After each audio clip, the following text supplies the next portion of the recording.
How's it going, everyone? Welcome. How are you doing today? Today we're going to do the no BS review on Black Myth Wukong, Game of the Year contender. Could we say that too early? Been having a lot of cool and great games this year, from Final Fantasy VII Rebirth to this game. I would have to say I'm pushing more towards Black Myth. It's more my style. I love Final Fantasy VII, but it's just the side missions and side missions and side missions. I know that's the game. The game is structured like that. It's a big RPG. But I just like to get in the action, and Black Myth Wukong is definitely delivering on that with this mega boss rush kind of game that they are selling us. And let's just go over it, shall we? Let's go! So quick to the point, should you buy this game? Should you pick up this $59.99 game? Not even a $69.99 game, not even a $70 AAA game. This is a $10 less than those. Should you pick it up? Heck yeah. I double approve of this game. You picking it up right now. It is a freaking blast. This game caught me by surprise. I knew it was going to be great, but the animations in this game, the complexity of like the skill trees and how you could build your character so it could do the movesets that you wanted to do. So far in this game, I put about 10 to 11 hours into this game, so I'm not even probably halfway done with the game, but I'm just having a blast. And definitely in the second act, things open up because the first act is very linear. There's only like one or two paths to go and they all intertwine, so you're not really missing anything. But act 2, man, or chapter 2, things just open up. I was like, okay, I see how this game is going. I was fine with the linearness, but I was just like finding secrets, kind of like a Metrovania, or just by killing that boss, unlock something that you could go to a new place. That's exciting. I like that. I like that style in these games. Should you pick this game up 100%? What are you doing? If you're looking for a $60 game that's on par and above these AAA games that are $70, $80, games that are trying to charge you $100, that's like the new recent Star Wars game that's coming out that's charging a bogus amount of money. I'm guaranteeing this game clapped that game in sales easily. This game topped the charts on Steam with over 2 million concurrent players. Numbers don't lie, and I doubt that any of these recent AAA games from big studios that are trying to go a different path and try to appease everyone, just make good games, man. Just make good games and people will follow, and this is true testament to that. If you make a good game with great animation, great flow, a unique setting, we don't really see like Chinese folklore that often in video games, and this game just proves it, man. That having good gameplay is number one. Having good mechanics in the game is number two. Graphics are, kind of on the back burner, but the graphics on this game are great. It just looks so fluid. The fighting feels weighty. The combat feels impactful. That's what you need. It's on par of like Elden Ring, for sure. This game is on par with Elden Ring for me. I like this playstyle better because it's more like a fighter, more like a Devil May Cry and stuff like that. So you're able to have more abilities than like just, especially if you have a big sword, just like the ability of that sword and like light hits, heavy hits.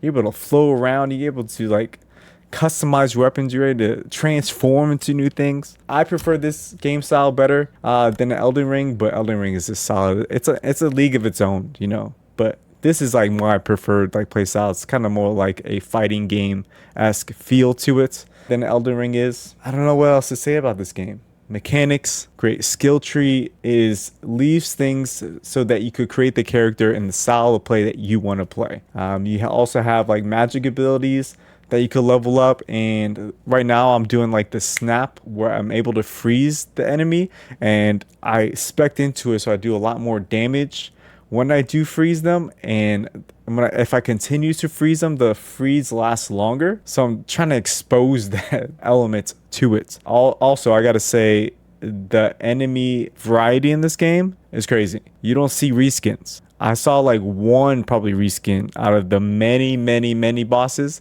but he was kind of like the same race. He was a different color. He had different abilities than the first one I fought. The mechanics, the boss mechanics are always different. They're going to keep you on your toes. And there's like, 90 enemies, 90 bosses in this game? Like the fodder, the enemies leading up to bosses, there aren't many, but the bosses are plentiful.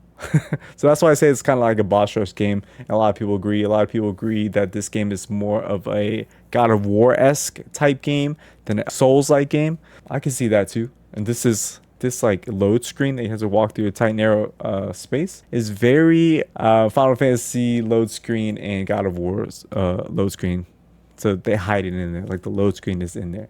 I always notice that in games. I always wondered why they did that, or like opening a door takes longer than any other door. So it's like it's just a hidden load screen. So get this game, have a blast with it. Let me know how you are liking it, if you are currently playing it now, or you're just picking it up for the first time and you got recommended because I made this video. That'd be awesome. Look, I died stupidly there. This game is a blast. You don't get, the thing I like about this game is you don't get punished for dying.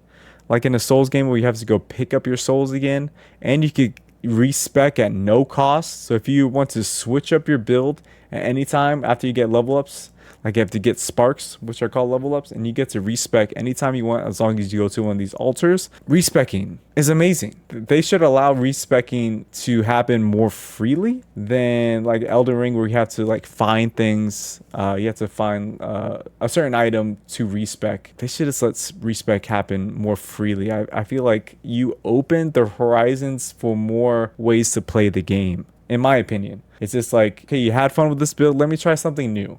Instead, it has to be like, oh man, I have to use this like precious resource there isn't many of to order to respec. I think this respecing on the fly, it just makes things more interesting and more engaging with the game. Like you're more immersed into it because you're able to do that. I don't know. That's just my 2 cents about it. Let us respec. Come on. Why should there be a cost? Like in Diablo 4, there's a cost of respecing once you get to a certain point. Why? Let us have fun. Let us explore. Let us try things without like a cost behind it. Yeah, that's been my review. Pick it up right now, guys. I think you will love it. I know you will, because I'm having a blast with this game so far. The next big game I'm looking forward to is Space Marines 2. I think that's going to be a fun co-op game with the buddies. I love you all to pieces. Thanks for viewing. Thanks for watching. You guys are appreciated. Until next time, peace.